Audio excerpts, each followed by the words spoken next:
പിണറായി വിജയൻ എന്ന നമ്മുടെ മുഖ്യമന്ത്രി കണ്ണൂർ ജില്ലയിലെ ധർമ്മടം നിയോജക മണ്ഡലത്തിൽ നിന്ന് ജനവിധി തേടുന്ന പിണറായി വിജയൻ എന്ന ഇടതുപക്ഷത്തിന്റെ കേരളത്തിലെ ഏറ്റവും വലിയ നേതാവും നമ്മുടെ മുഖ്യമന്ത്രിയുമായ അദ്ദേഹം ധർമ്മടം നിയോജക മണ്ഡലത്തിൽ പരാജയപ്പെടുമെന്നാണ് ഏറ്റവും പുതിയ റിപ്പോർട്ടുകൾ പുറത്തു വരുന്നത്.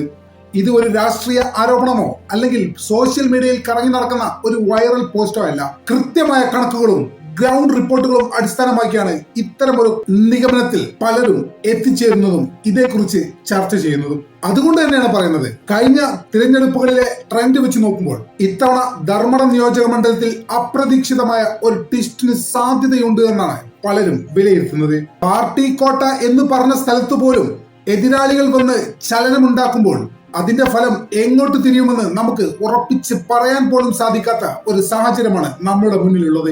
ഒരു പക്ഷേ ഇത്തവണ ധർമ്മടത്ത് അത്ഭുതങ്ങൾ സംഭവിച്ചേക്കാം. നിലവിൽ ധർമ്മടത്ത് നടന്നുകൊണ്ടിരിക്കുന്നത് കേവലം ഒരു രാഷ്ട്രീയ പോരാട്ടം മാത്രമല്ല, കേരള രാഷ്ട്രീയത്തിന്റെ ഗതി തന്നെ മാറ്റാൻ കൽപ്പുള്ള പോരാട്ടമാണ് ധർമ്മടം ഇത്തവണ സാക്ഷ്യം വഹിക്കുന്നത്.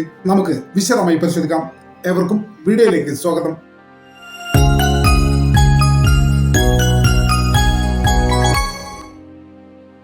കേരള രാഷ്ട്രീയത്തിൽ ഇടതുപക്ഷത്തിന്റെ കോട്ട എന്ന കാറ്റഗറിയിൽ ചേർത്ത് പറയപ്പെടുന്ന ഒരു മണ്ഡലമാണ് കണ്ണൂർ ജില്ലയിലെ ധർമ്മടം മണ്ഡലം. മുഖ്യമന്ത്രി പിണറായി വിജയന്റെ ശക്തമായ സ്വാധീനമുള്ള അദ്ദേഹത്തിന്റെ രാഷ്ട്രീയ വളർച്ചയുടെ നിർണായക മണ്ണായിട്ടാണ് പലരും ധർമ്മടം മണ്ഡലത്തെ വിലയിരുത്തുന്നത്. എന്നാൽ ഈ തെരഞ്ഞെടുപ്പിൽ ധർമ്മടം വ്യത്യസ്തമായ ചില ചോദ്യങ്ങൾ പല ഭാഗത്തു നിന്നും ഉയർത്തിക്കൊണ്ടിരിക്കുന്നുവെന്നാണ് പുറത്തു വരുന്ന റിപ്പോർട്ടുകൾ പ്രകാരം നമുക്ക് മനസ്സിലാക്കാൻ സാധിക്കുന്നത്. ധർമ്മടം ഇപ്പോഴും പഴയ പോലെ ഇടത്തിന്റെ ശക്തമായിട്ടുള്ള ഒരു കോട്ട തന്നെയാണോ, അതോ ധർമ്മടം ഒരു മാറ്റത്തിന്റെ ചങ്കുലിയുമായി പടിവാതിൽക്കലിൽ നിൽക്കുകയാണോ? ഇത്തരത്തിലാണ് സോഷ്യൽ മീഡിയയിൽ നടക്കുന്ന ചർച്ചകൾ. ഇത് കേവലം ഒരു ചർച്ചകൾ മാത്രമല്ല കേട്ടോ, ഇതിന് കൃത്യമായിട്ടുള്ള കാരണങ്ങളുണ്ട്. ആദ്യം നമ്മൾ ആലോചിക്കേണ്ടത്, വെറും വിജയ പരാജയങ്ങൾക്കപ്പുറം പിണറായി വിജയൻ എന്ന ഇടതുപക്ഷത്തിന്റെ ഏറ്റവും വലിയ നേതാവിന്, നിലവിലെ കേരള മുഖ്യമന്ത്രിക്ക് പോലും തെരഞ്ഞെടുപ്പ് രാഷ്ട്രീയത്തിൽ ഒരു സുരക്ഷിതമല്ലാത്ത മണ്ണായി മാറി കഴിഞ്ഞിട്ടുണ്ടോ ധർമ്മടം എന്നാണ്. എന്തുകൊണ്ടാണ് ഇത്തരമൊരു ചർച്ച വന്നതെന്നറിയോ? അതിന്റെ പ്രധാന കാരണം ധർമ്മടത്ത് മത്സരിക്കുന്ന മുഖ്യമന്ത്രി പിണറായി വിജയനെതിരായി മത്സരിക്കുന്ന അഡ്വക്കേറ്റ് VP റഷീദ് എന്ന് തന്നെയാണ് ഈ ചർച്ചക്കുള്ള ഒരു പ്രധാന കാരണം. മുമ്പ് പലതവണ റഷീദ് മത്സരിച്ചിട്ടുണ്ട്, പലപ്പോഴും വിജയിക്കാൻ അദ്ദേഹത്തിന് സാധിച്ചിട്ടില്ല. എങ്കിൽ പോലും മത്സരിച്ച ഇടത്തൊക്കെ ശക്തമായിട്ടുള്ള പോരാട്ടം അദ്ദേഹം കാഴ്ചവെച്ചിട്ടുണ്ട് എന്നുള്ളതാണ് അദ്ദേഹത്തിന്റെ ഏറ്റവും വലിയൊരു പ്രത്യേകത. അതുകൊണ്ട് തന്നെയാണ് ഇത്തവണത്തെ അദ്ദേഹത്തിന്റെ ധർമ്മടം മണ്ഡലത്തിലുള്ള പ്രചരണവും ഗ്രൗണ്ട് ലെവൽ മൂവ്മെന്റും അസാധാരണമായിട്ടുള്ള ഒരു ജനക്കൂട്ടത്തെ സൃഷ്ടിച്ചിട്ടുണ്ട് എന്നാണ് അദ്ദേഹത്തിന്റെ മണ്ഡല പര്യടനം ശ്രദ്ധിക്കുകയാണെങ്കിൽ നമുക്ക് മനസ്സിലാക്കാവുന്ന ആദ്യത്തെ കാര്യം. ഇവിടേക്കാണ് നമ്മൾ മറ്റൊരു ചർച്ച കൊണ്ടുവരേണ്ടത്. കഴിഞ്ഞ തവണ 2024 നടന്ന പാർലമെന്റ് ഇലക്ഷനിൽ കണ്ണൂർ ജില്ലയിൽ എത്തരത്തിലാണ് UDF LDF എന്ന കാറ്റഗറി വെച്ച് ആളുകൾ പാർട്ടികളെ നോക്കി പരിഗണിച്ചിട്ടുള്ളത് എന്ന് നോക്കുമ്പോൾ വളരെ അത്ഭുതകരമായ കണക്കുകളാണ് കണ്ണൂർ ജില്ലയിൽ നിന്ന് നമുക്ക് ലഭിക്കുന്നത്. CPMന്റെ കോട്ടയായ തളിപ്പറമ്പിൽ പാർലമെന്റ് ഇലക്ഷനിൽ UDFനായിരുന്നു ലീഡ് ലഭിച്ചിരുന്നത്. ഏതാണ്ട് തളിപ്പറമ്പ് മണ്ഡലത്തിൽ 8787 വോട്ടിന്റെ ഭൂരിപക്ഷം UDFനുണ്ടായിരുന്നു. അഴീക്കോടെത്തുമ്പോൾ ഇത് 22,218 മാറി ഭൂരിപക്ഷം. അഴീക്കോടും ഇപ്പറഞ്ഞ പോലെ ഒരു പാർട്ടി കോട്ടയെന്നുള്ള കാര്യം നമ്മൾ മറന്നു പോകരുത്. പൊതുവെ UDFന് അനുകൂലമായി നിൽക്കുന്ന കണ്ണൂർ മണ്ഡലത്തിൽ 26,036 വോട്ടിന്റെ ഭൂരിപക്ഷമായിരുന്നു UDF സ്ഥാനാർത്ഥി പാർലമെന്റ് ഇലക്ഷനിൽ നേടിയത്. UDFന്റെ തന്നെ മറ്റൊരു ശക്തി കേന്ദ്രമായ ഇരിക്കൂരിൽ നേടിയത് 34,777 വോട്ടിന്റെ ഭൂരിപക്ഷമാണ്. പേരാവൂരിലേക്ക് എത്തുമ്പോൾ അത് 23,840 വോട്ടിന്റെ ഭൂരിപക്ഷമായി UDF കരുത്തുറ്റൊരു സാന്നിധ്യം അവിടെ അറിയിക്കുന്നുണ്ട്. എന്നാൽ ഇടതുപക്ഷം ലീഡ് ചെയ്തത് കേവലം 2 മണ്ഡലങ്ങളിൽ മാത്രമാണ്. അതിലൊന്നാണ് മട്ടന്നൂരും മറ്റൊന്ന് ധർമ്മടവും. മട്ടന്നൂരിൽ ഏകദേശം 3,046 വോട്ടിന്റെ ഭൂരിപക്ഷവും ധർമ്മടത്ത് അത് 2,616 വോട്ടിന്റെ ഭൂരിപക്ഷമായിരുന്നു ഇടതുപക്ഷം ധർമ്മടത്ത് നേടിയത്. ധർമ്മടത്തിനെ മട്ടന്നൂരിനെ വെച്ച് നോക്കുമ്പോൾ ഈ ഭൂരിപക്ഷം ഒരു തോൽവിക്ക് സമാനമായ ഒരു ഭൂരിപക്ഷമാണ്. മാത്രമല്ല ഈ ഭൂരിപക്ഷം കൃത്യമായിട്ടുള്ള ചില സൂചനകൾ നൽകുന്നുണ്ട്. കോട്ടകളൊന്നും അത്ര സേഫ് അല്ല, അത് മറ്റൊന്നുമല്ല, ഒരു കോട്ടയും സുരക്ഷിതമല്ല എന്നുള്ള കൃത്യമായ സന്ദേശമാണ് ഈ ഭൂരിപക്ഷം നൽകുന്നത്. പാർലമെന്റ് ഇലക്ഷനിൽ 2,616 വോട്ടിന്റെ ഭൂരിപക്ഷം മാത്രം നേടിയ ഇടതുപക്ഷ സ്ഥാനാർത്ഥി, നിങ്ങൾ ഓർക്കേണ്ടത് 2021 പിണറായി വിജയൻ ഈ മണ്ഡലത്തിൽ നിന്ന് നേടിയത് ഏതാണ്ട് 25,000 വോട്ടിന്റെ ഭൂരിപക്ഷമാണ്. അതാണ് 2,000 വോട്ടിലേക്ക് ചുരുങ്ങിയത്. എന്നാൽ പിണറായി വിജയൻ തോൽക്കാനുള്ള സാധ്യതയുണ്ട് എന്ന് നമ്മൾ പറയുന്നത് ഇവിടെയാണ്.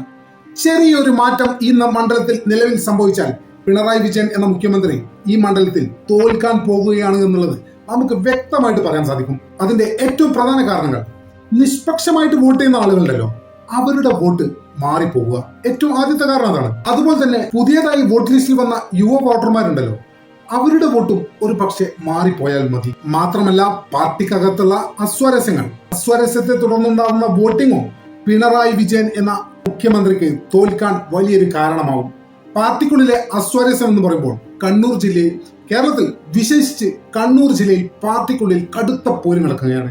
അതിന്റെ പ്രതിഫലനം ധർമ്മടത്തെങ്ങാനും ഉണ്ടായാൽ പിണറായി വിജയൻ എന്ന CPM-ന്റെ ഏറ്റവും വലിയ നേതാവ് ധർമ്മടത്ത് തോറ്റ് തുന്നം പാർന്നുള്ള കാര്യത്തിൽ ഒരു സംശയവും വേണ്ട. നേരത്തെ നമ്മൾ പറഞ്ഞ 3 കാരണങ്ങളുണ്ടല്ലോ, അതായത് യുവ വോട്ടർമാർ, നിഷ്പക്ഷ വോട്ടർമാർ, പാർട്ടിക്കുള്ളിലെ അസ്വാരസ്യം, ഈ 3 കാരണങ്ങൾ കൂടി ഒന്നിച്ചാൽ ധർമ്മടം എന്ന കോട്ട നിലം പൊത്തുമെന്നുള്ള കാര്യത്തിൽ ഒരു സംശയവും വേണ്ട.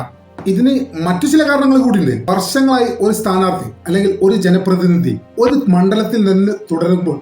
മണ്ഡലത്തിൽ തന്നെ സ്ഥിരമായി തുടരുമ്പോൾ സ്വാഭാവികമായിട്ടും ഉണ്ടാവുന്ന ഒരു വികാരമുണ്ട്. അതാണ് ആന്റി ഇൻകംബൻസി. സ്വാഭാവികമായിട്ടും ആ ഘടകവും ഇവിടെ ധർമ്മടത്ത് ഫലിക്കാൻ സാധ്യതയുണ്ട് എന്നാണ് ഗ്രൗണ്ട് ലെവൽ റിപ്പോർട്ടിൽ നിന്ന് നമുക്ക് മനസ്സിലാവുന്നത്. മാത്രമല്ല ധർമ്മടം മണ്ഡലത്തെ സംബന്ധിച്ചിടത്തോളം പ്രാദേശികമായിട്ട് ഒരു മുഖ്യമന്ത്രി ഉണ്ടായിട്ട് പോലും പ്രാദേശികമായിട്ട് അത്ര വലിയ വികസനങ്ങളൊന്നും ആ മണ്ഡലത്തിൽ നടന്നിട്ടില്ല എന്നുള്ള പരാതികളൊക്കെ എങ്ങും ചുറ്റുമുണ്ട്. ആ വികാരത്തെയും ഒരു പക്ഷേ UDF-ന് വോട്ടാക്കി മാറ്റാൻ കഴിഞ്ഞാൽ, മാത്രമല്ല ഇതെല്ലാം കൂടി ചേർന്ന് വോട്ടർമാരുടെ മനസ്സിൽ ഒരു ചലനം ഉണ്ടാക്കാൻ സാധിച്ചാൽ ഉറപ്പായിട്ടും പറയാൻ കഴിയും ധർമ്മടം എന്ന പാർട്ടി കോട്ട ഈ തെരഞ്ഞെടുപ്പോടുകൂടി ഇതാ അവസാനിക്കാൻ പോകുകയാണ് എന്ന് നമുക്ക് നിസ്സംശയം പറയാൻ സാധിക്കും. ഒരു മണ്ഡലം തന്റെ പാർട്ടിയുടെ കോട്ടയാണെന്നുള്ള ഒരു ധാരണ ഉണ്ടല്ലോ, അത് പലപ്പോഴും സൈക്കോളജിക്കൽ അഡ്വാൻറ്റേജ് ആണ് അണികൾക്കും മത്സരിക്കുന്ന സ്ഥാനാർത്ഥിക്കും പാർട്ടിക്കുൾപ്പെടെ ഉണ്ടാക്കുക. പക്ഷെ ഇത്തരം സാഹചര്യങ്ങളിൽ, അതായത് കോട്ട എന്നുള്ള മിഥ്യ ഒരു ചോദ്യചിഹ്നമായി മാറുമ്പോൾ അവിടെയാണ് യഥാർത്ഥ ടേണിംഗ് പോയിന്റ് സംഭവിക്കുക. അതിന്റെ ഏറ്റവും മികച്ച ഉദാഹരണമാണ് ഇന്ദിരാഗാന്ധി. അത്രയേറെ ശക്തയായ ഒരു നേതാവ് പോലും ജനവിധിക്ക് മുന്നിൽ തോറ്റിട്ടുണ്ട് എന്നുള്ള കാര്യം നമ്മൾ മറന്നു പോകരുത്.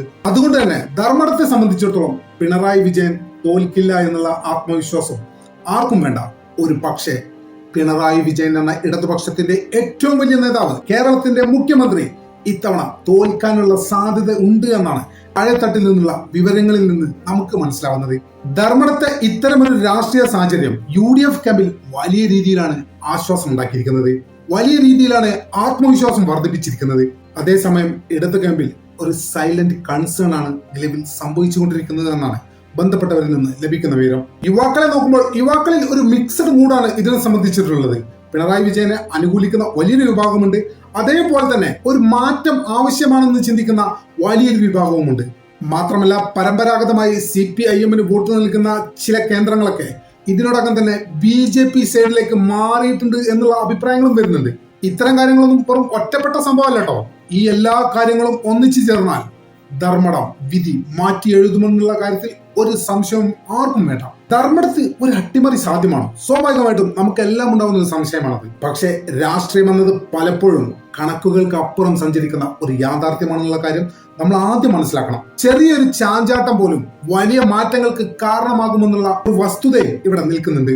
ശരിയായ സമയത്ത് ഒരു കൺസൾട്ടേഷൻ സംഭവിച്ചാൽ, പ്രതിപക്ഷത്തിന്റെ ഫോക്കസ്ഡ് ക്യാമ്പയിൻ വർക്കൗട്ട് ആയാൽ ധർമ്മടത്ത് പോലും ഒരു അട്ടിമറി എന്നത് അസാധ്യമല്ല എന്നാണ് ഒരു യാഥാർത്ഥ്യം. ധർമ്മടത്തെ സംബന്ധിച്ചിടത്തോളം ഇത്രയും കാലം ഭൂരിപക്ഷത്തെ കുറിച്ചായിരുന്നു ചർച്ച ഉണ്ടായിരുന്നത്. എന്നാൽ ഇത്തവണ അത് തെരഞ്ഞെടുപ്പ് ഫലത്തെ തന്നെ ബാധിക്കുന്ന രീതിയിലുള്ള ചർച്ചയിലേക്ക് മാറിയിട്ടുണ്ട് എന്നുള്ളത് ഒരു യാഥാർത്ഥ്യമാണ്. എന്താണ് ധർമ്മടത്ത് സംഭവിക്കാൻ പോകുക? ദയവായി നിങ്ങളുടെ അഭിപ്രായങ്ങൾ കമന്റ് ചെയ്യുക. ധർമ്മടത്ത് ഒരു വലിയ സർപ്രൈസ് സംഭവിക്കാൻ സാധ്യതയുണ്ടോ? പിണറായി വിജയൻ വീണ്ടും ധർമ്മടത്ത് നിന്ന് വിജയ കിരീടം ചൂടുമോ? അതോ ചരിത്രത്തിൽ ഇടം പിടിക്കുന്ന ഒരു അട്ടിമറി VP റഷീദിലൂടെ ധർമ്മടത്ത് സംഭവിക്കുമോ? മെയ് 4-ാം തീയതി വരെ നമുക്ക് കാത്തിരിക്കാം. ഒരു പക്ഷേ അത്ഭുതങ്ങൾ തന്നെ ധർമ്മടത്ത് സംഭവിച്ചേക്കാം എന്നാണ് വിശ്വസനീയമായ ചില കേന്ദ്രങ്ങളിൽ നിന്ന് ലഭിക്കുന്ന വിവരം. എന്തായാലും നമ്മുടെ ചാനൽ ഇതുവരെ സബ്സ്ക്രൈബ് ചെയ്തിട്ടില്ലാത്ത ആളുകൾ ഇപ്പോൾ തന്നെ സബ്സ്ക്രൈബ് ചെയ്ത് പിന്തുണ തരണമെന്ന് വളരെ വിനീതമായി അഭ്യർത്ഥിക്കുന്നു. മറ്റൊരു വീഡിയോയുമായി ഒട്ടും വേഗാതെ തന്നെ കാണുന്നത് പ്രതീക്ഷയോടെ തൽക്കാലത്തേക്ക് വിട പറയുന്നു.